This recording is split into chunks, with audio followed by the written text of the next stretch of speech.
Good morning, friends. How are you doing? I hope you are well. My name is Rabbit, and welcome to episode number 45 of Let's Play Through Final Fantasy Origins, specifically Final Fantasy 1 on the PlayStation 1. In our previous episode, we parted ways right as we made it to the 4th floor of the Flying Fortress. I'm still not entirely sure that we found all of the treasure chests on floor number 3, but we're not going to be here forever and a day. So let's go ahead and run around the 4th floor and see what is awaiting us. We do know that we are seeking out the 4th and hopefully final fiend named Tiamat. We don't really have a whole lot of other information other than it seems like there's some sort of computer system going on, and I think we can also assume that Tiamat was not playing around if they were able to take down the Lufinians. Don't mind me, oh, goodness gracious. I want to be fancy, but at the same time, not too fancy. I mean, we don't have all day for that. But I also do want to be, well, whatever. We'll just keep going with the Venom Blade we saw in our last episode. Sometimes it proves to be useful. Sometimes it's a waste of a turn. But you never know. I do think the Neo-Chus are pretty old news, so we should be able to kill them, even with just Rohit and Burl dishing out some DPS. But as I was saying, I think we can assume Tiamat is nothing to mess around with. The Lufinians were kicked out of the Flying Fortress, I want to say, by Tiamat directly.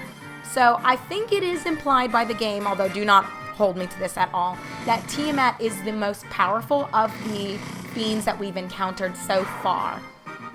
Well, I say so far, but, you know, there were only 4 of them in this world. So, with that being noted, we can say that Tiamat is probably the one that should be feared the most. But I'm not scared. Why should I be scared? We've got what it takes. I'm going to start out with the Venom Blade, actually, and we'll throw out the Muddle, because the Rakshasas, we saw this recently. They start slowing people down, and there's just so many of them, and the amount of time it takes just for all of them to dish out their turn, even though they're not doing a whole lot of damage to us. Ain't nobody got time for this. But we did kill Medusa, so I guess that's something, right? But never fear, friends. We did see this floor looks pretty empty, so that leaves me with a little bit of an uneasy feeling. But Tiamat can only be in so many places hiding.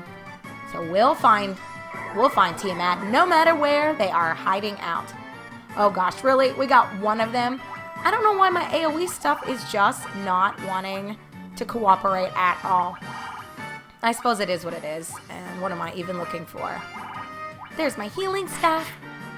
Hopefully we can kill everyone in another round or 2 and keep searching for Tiamat. And you know, thinking about it, I think Tiamat is female, I want to say. I'm pretty sure Tiamat is a woman. Well, not a woman, but is female. I think there were 2 male fiends, 2 female fiends. But it's always hard, you know, to know for sure. Even looking at the designs of some of them. Well, and as I'm saying that, I kind of take that back too, because, was it Merilith / Carrie, I think was the original name for Merilith, was very visibly like a Medusa-inspired character. Well, I shouldn't probably project where the origins of Carrie or Merilith, whatever her name is, what her design was based on. But that's what it reminded me of, was kind of Medusa-esque. You know, she had all those swords and just looked so cool. Still very feminine, but also deadly. I don't know. It's not quite a crossover, I guess, but I don't know. I thought there was similarities between the 2 female characters. And we made it to the 5th floor. Oh Lord, friends. Are we ready? I think we are. 490, 746, 593. Okay, well, our HP is almost capped out. We've got, Burl is almost at level 39. But, I mean, you guys are probably saying, really, Rabbit? Look at your levels. Are you really going to squeeze as much poop out of that penny as possible? And, you know, I want to say, yeah. But, oh gosh, we've got some clay, well, 1 clay golem and mind flayers. I really don't want to play with these guys. Nope. Let's see if we will get lucky with the Venom Blade. And, of course, the tried and true Muddle. Oh, okay. Okay, they are not having it, are they? These monsters. But why even come at me? Who squares up and then loses the fight? Well, I guess a lot of people have to learn the hard way, don't they? They start crap with people, and then they get their butts whooped. It happens. It does happen for sure. Wow. You cast that and then you run? What a sissy. Get out of here. Alright, as we were doing before we were rudely interrupted, we will continue heading northbound on the the fifth floor. We just left the fourth floor. I will take this as an opportunity to try to heal up the team. Just in case. I mentioned this, I think our levels are fine and I don't think we're going to encounter any difficulty, more than likely for the remainder of this series, but this is a good time to be hyper aware of the fact that you could get overconfident and that could swiftly bite you in your buns. And I am not trying to go down like that, friends. Absolutely not. Been there, done that. Ain't trying to have that be my story today. So come on. Okay, now I feel like Burl is so close to his level. This is a little preposterous game. Are you really going to do this to me? Yeah, he's got 553. I'm just going to run back. We'll force one more fight with somebody. Get Burl that level that he's just on the edge of obtaining. It'll give me, oops, a second to go ahead and heal up again anyway. I think we should be good, and my gosh, Rohit, he's not taking any crap from any arrows. I really like the tornado design. I think that's kind of cool, actually. Oh no, I don't think so. Tyrone, that's all you got? That's all you got? Very well. I'll do 2 heals because this should take care of, oh, there we go, the healing helm. This should take care of both of these enemies remaining in front of us. Burl will get his level, and then Tiamat, wherever you're hiding, I would be looking for another hiding spot because we are on your tail. It's a wrap. I would be looking for the quickest exit, honestly. If I heard that the Heroes of Light were making their way floor through floor through floor, oh yeah. Really? I don't think mute affects items, though. Well, let's see if we can confirm that. I'm pretty sure it only affects... Did I really use the mithril helm? Oh my gosh. I meant to use the healing helm, but it is what it is. It's okay. Nobody's HP is that low. But woohoo! There is that level for Burl that I've just been drooling on about. We got an extra 15 health points, which will give him a little bit of extra padding and buffer. We got some strength, we got some intelligence, some endurance, and some luck. So, great! We are very happy about that, Burl. Okay, we took like 2 steps, game. Are you really gonna do this? And no, not these guys. No, okay, well, we just won't cast magic on you, I guess. Thanks for doing that before I even had a chance to dish out my own strategies and my own plots and plans, Dark Warriors. Alright, we'll try to get everyone where they need to be. Tyrone's capped, Melvin's capped, Burl's almost there. Rohit's really the only one that needs a little bit more HP to his name, but I think we're gonna get everyone about where they need to be. So we're coming for you, Tiamat. I think Tiamat's shaking in her question mark boots.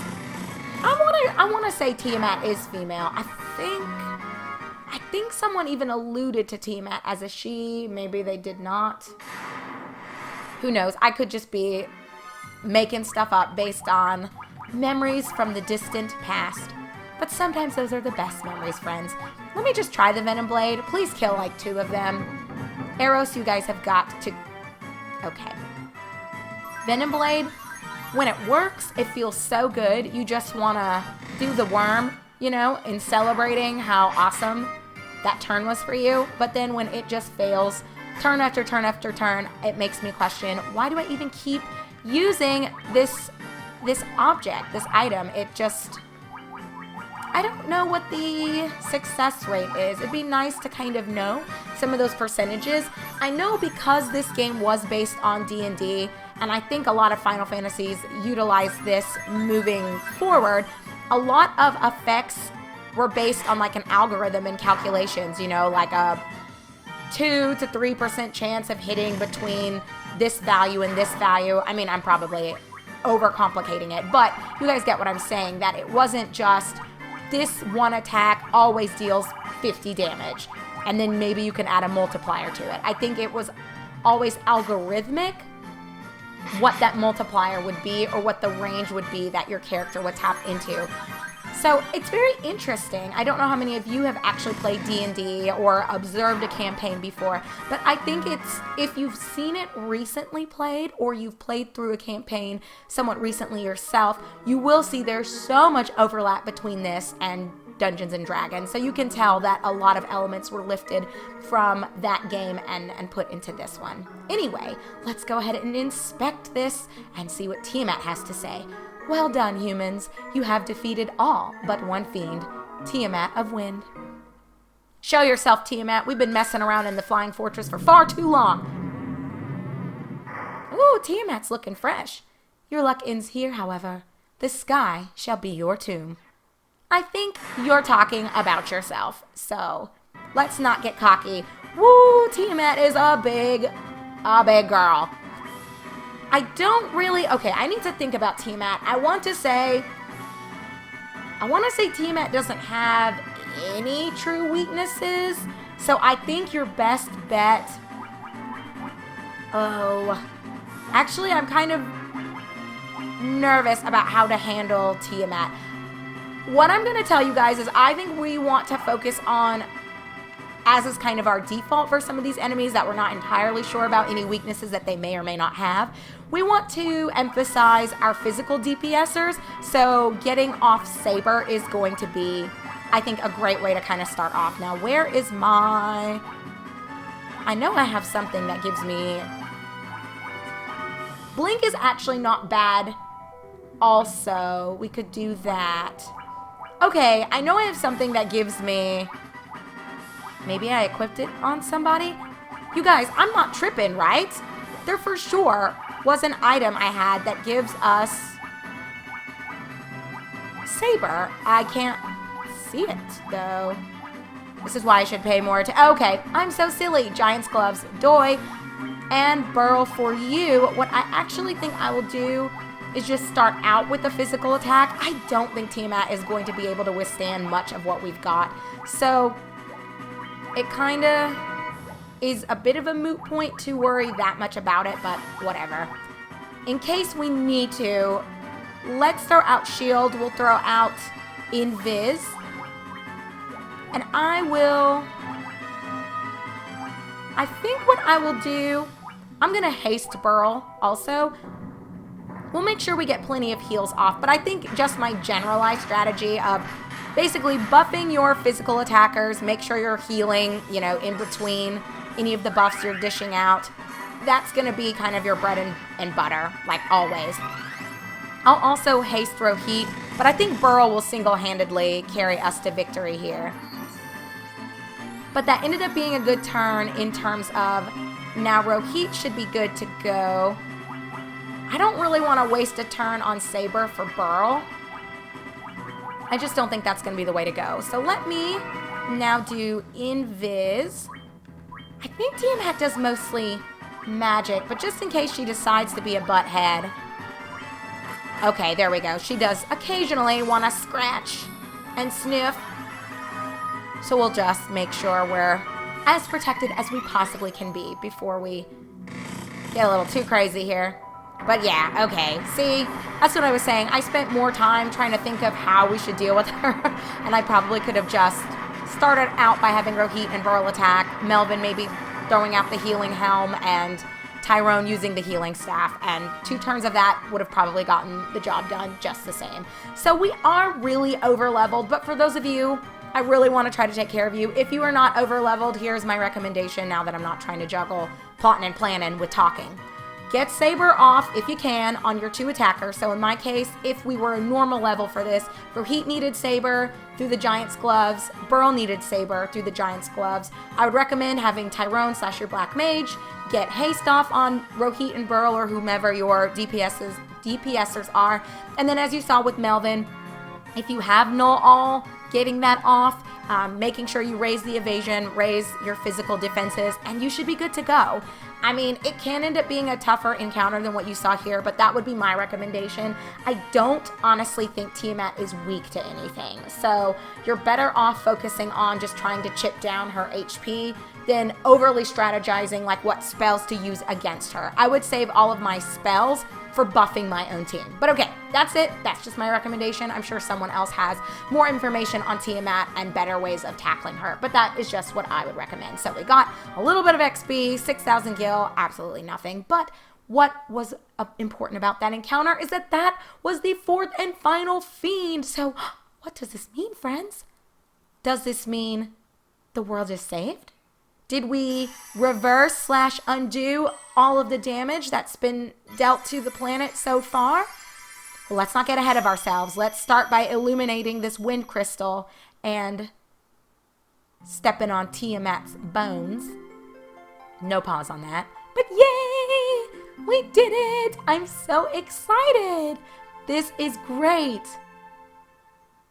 Good job, team. Good job. Man, Burl's just doing the most.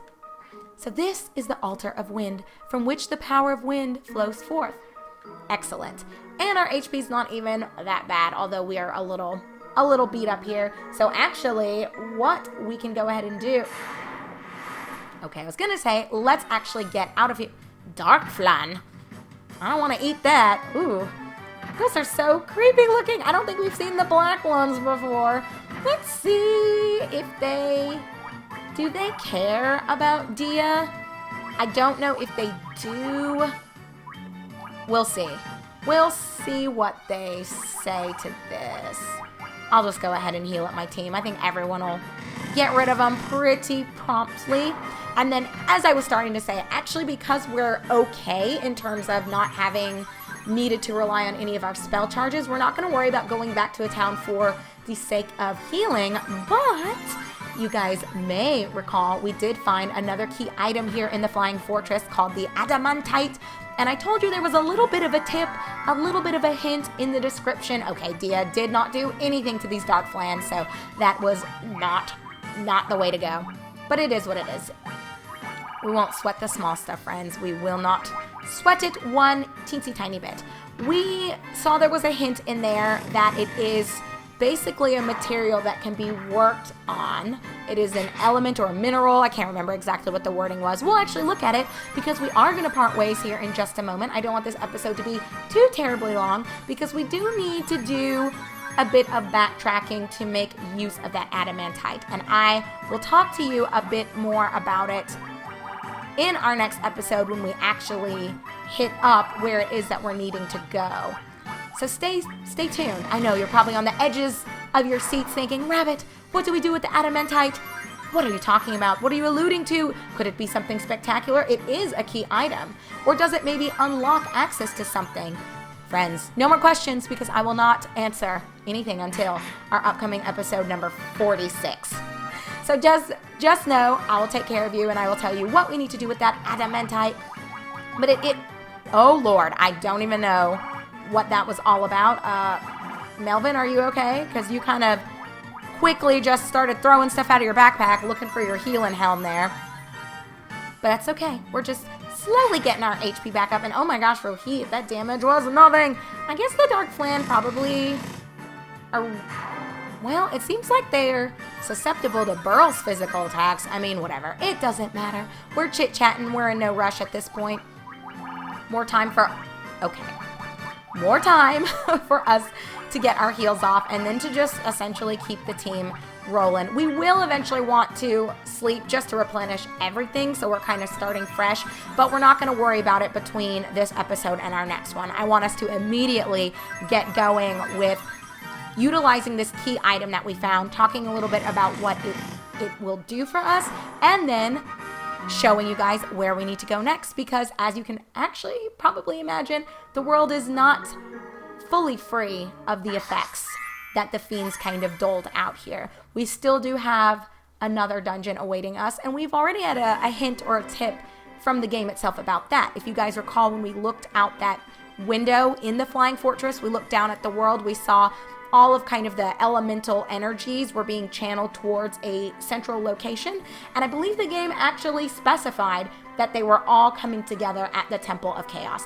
But that is not where we are going next. As I mentioned, we are going to part ways by revisiting the description for the adamantite. So it says it is a legendary metal renowned for its strength. So that is the little pro tip I was mentioning to you. Not that it's a mineral or a material, it is a metal. I knew it started with an M and ended with an L. So I was close, friends, I was close. So what I will do is I will meet you guys here in just a moment in episode number 46. I'm just going to be on the map right now so you can see where we were to access the Flying Fortress, and you will see where we are going to start our upcoming episode so that we can make use of the adamantite, then proceed onward to, honestly, the beginning of the end of the game. Oh my gosh, I can't believe our journey is drawing so promptly to a close, friends. It feels like it's flown by, but I'm so deeply appreciative of you guys joining me along thus far. We've got still a couple episodes left, so let's save our tears for the true end. But until then, friends, take care, be good, and I, your host Rabbit, eagerly look forward to seeing you in just a second in episode number 46 of Let's Play Through Final Fantasy I via the lens of Final Fantasy Origins. I'll see you guys in just a second.